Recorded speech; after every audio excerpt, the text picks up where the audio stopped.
Hey, good evening, everyone. In just 9 days, Coach Willie Slater and his Golden Tigers will kick off their 2015 football season with a conference game against Clark Atlanta. With the pressure of defending their conference championship mounting, Coach Slater will need some new players to step up to the challenge. One of those players is Michigan transfer Dennis Norfleet. The speedy kick returner will also be called upon to make plays on the offensive side of the ball as a running back and wide receiver. Coach Slater did say that Tyree Brooks will get the bulk of carries in the rushing attack, but they won't shy away from getting Norfleet his touches. He's doing well. He's having a good camp. Still learning our system. But he's a fast learner, and he just has that uncanny ability to run the ball. He's going to impact our team. He'll impact our team in the kicking game, and he's going to play tailback for us too. Now, yesterday, Tuskegee and Alabama State signed a contract to renew their rivalry. The games won't be played on Thanksgiving.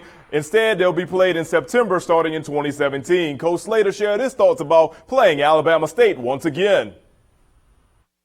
I know the alumni people kind of like that idea.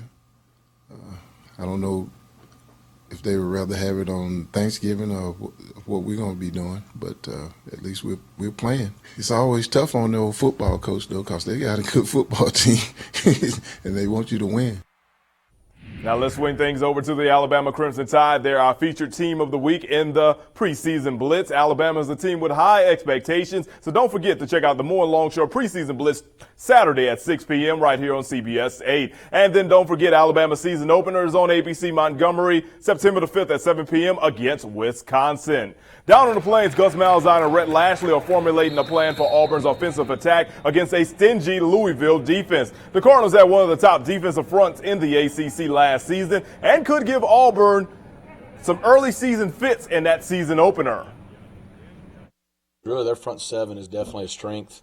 Their two linebackers are both really good players. The other D linemen, the ones that didn't start last year, all played 7, 8, 9 games. They played a lot of games. So they got a bunch of guys with experience, a bunch of guys with productivity.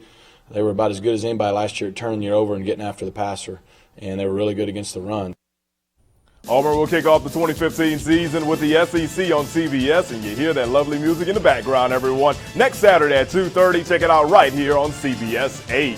Now, the high school season is already underway, and starting tomorrow, we'll have our first game of the week. Tomorrow's game of the week takes us over to Crampton Bowl for an inter-city battle between Lanier and Park Crossing. Park Crossing got their first all-time win against Lanier last season. For all your football action, don't forget to check out the dynamic duo of yours truly and John Longshore. For more on Longshore Live every Friday at 10 p.m. on CBS 8 and ABC Montgomery. At the Yokohama Tire LPGA Classic, Brittany Lang has the early lead on the competition. There's a three-way tie for second. And for a Mo Sports moment, we're going international. We go to the Track and Field World Championships. After winning the 200-meter dash, Usain Bolt had no other competitors to face. However, little did he know that there was an overzealous cameraman lurking behind. A mobile cameraman lost control of his Segway and took the world's fastest man down from behind. After a quick laugh, everyone was able to get up with no injuries. My first question, Darryl, is why was he on a Segway doing that? Because you know they have those cameras that just go straight around. Exactly. The entire track. At least it happened after the race instead of before the race. Oh, do you know what kind of miserable feeling people would have had if Usain Bolt would have not been able to run before the race if that happened? And we all know what it's like for a camera to bump into some things. Of course, and we know how it is to have someone bump into us with a camera in our hands as well.